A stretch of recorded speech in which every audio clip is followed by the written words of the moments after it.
Hello, church. So it is Thursday morning, July 24th. We'll be finishing up Psalm 91 today. As I mentioned yesterday, James Mays did a pretty cool piece because Psalm 91 is a portion of what Satan used at the temptation of Jesus. Did some really good work on that I want to share, and then we'll give a little. I'm going to pause and give a little side note on that. But here's the conclusion from the NRSV to get us started. Because you have made the Lord your refuge, the Most High your dwelling place, no evil shall befall you, no scourge come near your tent. For he will command his angels concerning you to guard you in all your ways. On their hands they will bear you up so that you will not dash your foot against a stone. You will tread on the lion and the adder, the young lion and the serpent you will trample underfoot. Those who love me I will deliver. I will protect those who know my name. When they call to me, I will answer them. I will be with them in trouble. I will rescue them and honor them. With long life I will satisfy them and show them my salvation. All right, and this is the conclusion. Yesterday we also hit the emphasis on refuge, and he did a section on that. And I need to turn back the page. The psalm itself poses a danger because its assurance of security is so comprehensive and confident. It is especially subject to the misuse that it is a possibility for all religious claims, that of turning faith into superstition. In Judaism and Christianity, bits of the text have been worn in amulets that were believed to be kind of magical protection for those who wore them. That's the pause.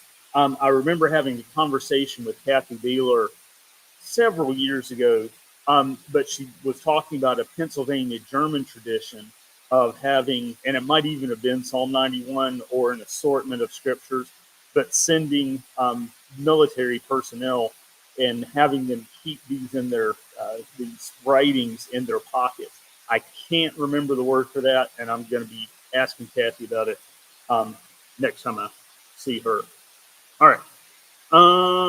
The promise that the ministering angels would guard the way of the pious was one of the bases of a belief that God assigns individual believers a personal angel to watch over them, and the angel easily became the focus of concern and piety. In an infamous use of scripture, Satan employed verses 11 to 12 in an attempt to corrupt Jesus. The psalm must always be read and understood in the light of that encounter.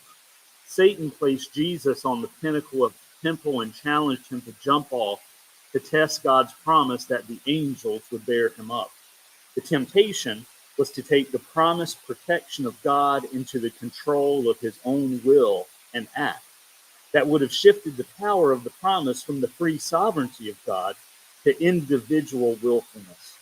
Jesus saw that as a way to test God, not as the way of trust. Real trust does not seek to test God or to prove his faithfulness. Woo! I've heard a good bit on that portion of the temptation story. Offering the insight that it would have been an opportunity for people to see this spectacle, and ultimately not having Jesus do that for the way it is. Yes, because God's your refuge, the high God, your very own home. Evil can't get close to you. Harm can't get through the door. He ordered his angels to guard you wherever you go. If you stumble, they'll catch you. Their job is to keep you from falling. You'll walk unharmed among lions and snakes and kick young lions and serpents from the path. If you'll hold on to me for dear life, says God, I'll get you out of any trouble. I'll give you the best of care if you'll only get to know and trust me. Call me and I'll answer. Be at your side in bad times. I'll rescue you, then throw you a party. I'll give you a long life, give you a long drink of salvation. That's it for Thursday. We'll be back with you as we step into Psalm 92, and see you later. Bye.